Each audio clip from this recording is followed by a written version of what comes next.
Thank you, Beasley. Wow, it's different standing here and looking out there. A very good friend of mine over the years has said to me many, many times, Julie, that's your life lesson to learn. And she'll usually say it when I'm like careening towards disaster, about to make like a really bad decision, like buying a house with some guy I barely know. Might have done that. She would pause, give me some advice, and then say, but Julie, this is your life lesson. If my 30-year-old self were sitting here tonight, and a version of you probably is in the room, I would want to share 3 life lessons with you that I learned the hard way and actually got in the way of my career. The first one is embrace kindness over competition. The second one is lift others up. And the third one is leave your light on. Choose kindness over competition. Guess what? This one is all about you.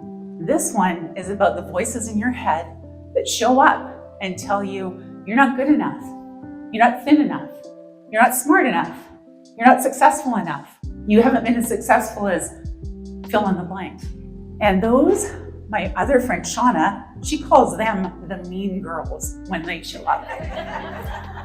And they will show up and they will absolutely derail your career. They'll get in the way of your relationships, and they're going to trigger every competitive bone in your body. At the last organization I was at, it was a massive company. A woman was hired who was absolutely incredible. She was intelligent. She knew what she was talking about. She was brought in to bring in like huge, shiny new ideas. She was fabulously dressed. Her shoes, let me tell you, as someone with a size 11 foot, I have shoe envy. I really, really do. So she was this incredible woman. And when she came in, I felt every single competitive bone in my body triggered. Man, who's that? So I stood by and I watched her. I watched her struggle a little bit.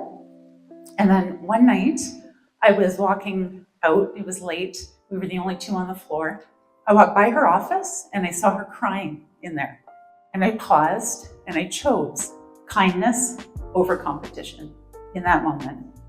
I opened her door and I said, hey, what's going on? And she told me, the other people on this floor are hard. Nobody's supporting my ideas. People are doing end runs around me, straight to my boss, and I can't make stuff happen. And I said to her, how can I help? And that moment ended up changing my whole career because we got to do incredible work together.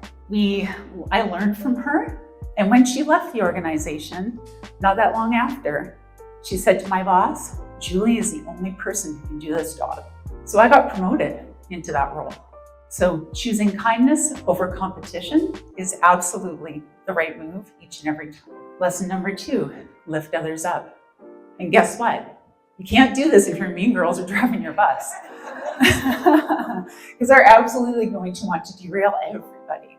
Choosing others or lifting others up, if you think about it as a leader in an organization, I can only have so much impact on one person. If there's 19 or 20 people working with me and I focus on them and helping them be successful, think about your impact. It's like a power move, right? It's huge.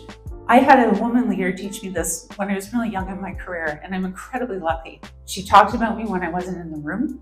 She gave me all sorts of opportunity for personal and professional growth, interesting work, and she completely had my back. If you have that where you are, hold on to it. That is really rare. If you are younger in your career and you're not a people leader yet, you can still practice this, like build your muscle, lift up the people around you, support their work, champion them, help them grow. The interesting thing that happens when you do this is that you actually build a groundswell of support for you and for your success. And guess what? Careers are unpredictable, they're messy, they're hard, and you're absolutely going to need those people in your life. Lesson number 3, the final lesson, leave your light on. This one is brand new for me. This one is about, I'm gonna get emotional.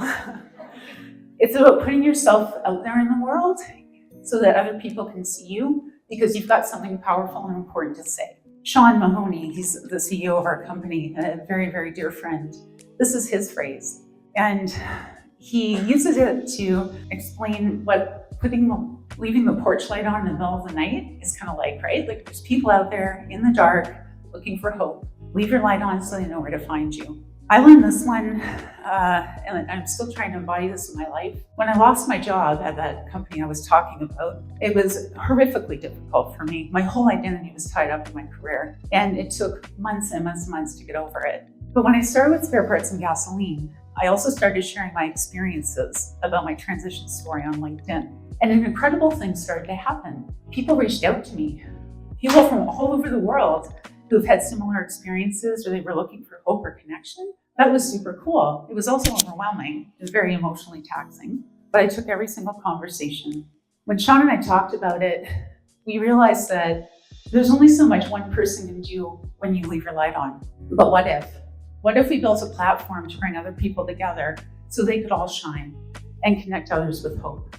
And so we launched Spare Parts and Gasoline's Life After Big Co initiative. It's like a brand new thing. I was hoping the website would be ready for today, but it isn't. We've had a couple of events so far. It's going really, really well, and people are finding hope and connection out of that. So, my 3 life lessons. 1, choose kindness over competition. It's a power move every single time. It's the right thing to do. Tell your mean girls to get out of here, scram, kick them to the curb. They don't belong here. Number 2, lift others up. Think about your ability to amplify your impact in the world and build a groundswell of support. You might need one, guess what? You might get laid off or lose your job too. You've got a fan base, right? Because you've helped so many people through your career. And the final one, leave your light on. It's about standing tall, being proud, and shining your light out to the world because each and every one of us has something to give. Thank you.